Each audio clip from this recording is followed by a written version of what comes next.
Hi, my name is Eva Woolridge, and I am a Leica ambassador here in the sexy Miami for my solo exhibition, In These Hands, a Black Birth Workers Project, which is an extension of my documentary, In These Hands, a Black Birth Workers documentary. And I'm very excited to be here.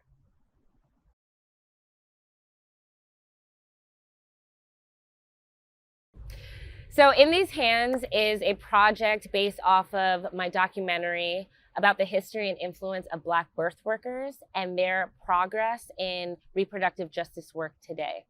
Black birth workers have always existed as essential people to assist in the birthing process. And as we continue to see statistics of Black women dying at 3 times the rate as white women in the United States, we wanted to focus on a solution rather than continue on the trauma of this statistic. And so me and my team traveled 8,000 miles in a van across the United States, interviewing academic historians, Black midwives and doulas, mothers who've experienced, unfortunately, traumatic events during their birthing experience, in order to create a mosaic piece of storytelling that can use to inspire people who are providing and giving birth choice to their birthing experience.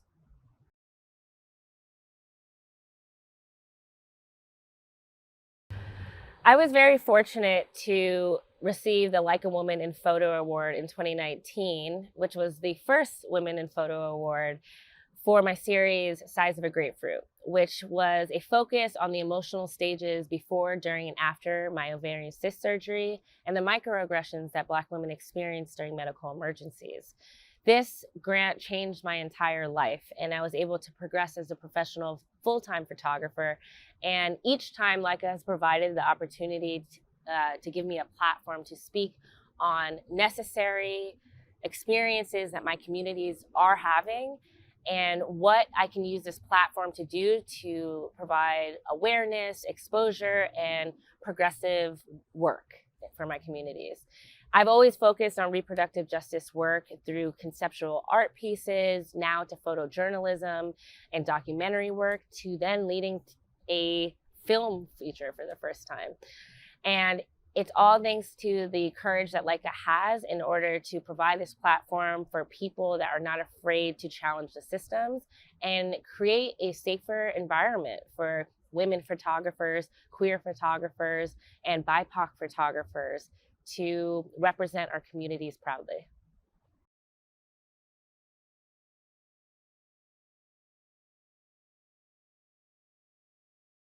I think the asset of being a woman photographer is that because there are so many roadblocks that exist that we did not sign up for, we challenge the system so aggressively. We provide ourselves the opportunity, we have the strength and the perseverance to continue to tell stories that matter, that represent the realities of marginalized groups, that people that experience prejudices, sexism. We are not afraid to continuously challenge the systems that try to keep us back. We use our photography, our gaze, and not through like anger or aggression. Most of it is soft. Most of it are delicate moments captured that are saying the loudest, most intentional subject matter. And it's because most of us had to be witnesses a lot in our lives.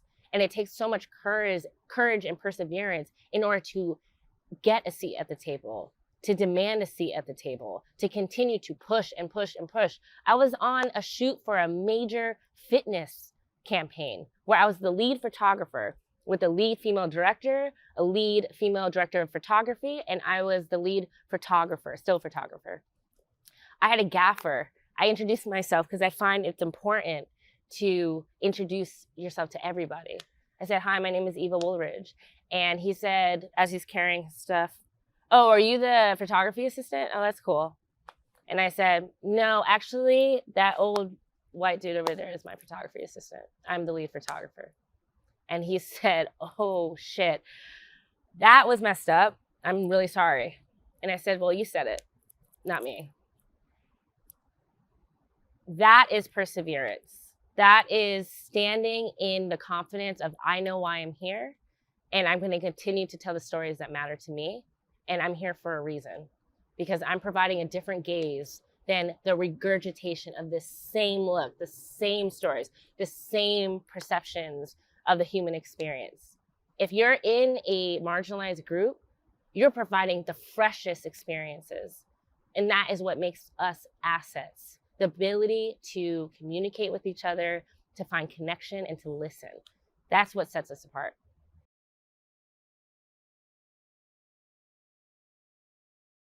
What I find sometimes frustrating working in corporate spaces is, especially during a time when 2020 happened and there was a lot of shifting of how do we reprioritize? This looks really bad if we don't have a Black photographer capturing Black stories or an Asian photographer capturing Asian stories.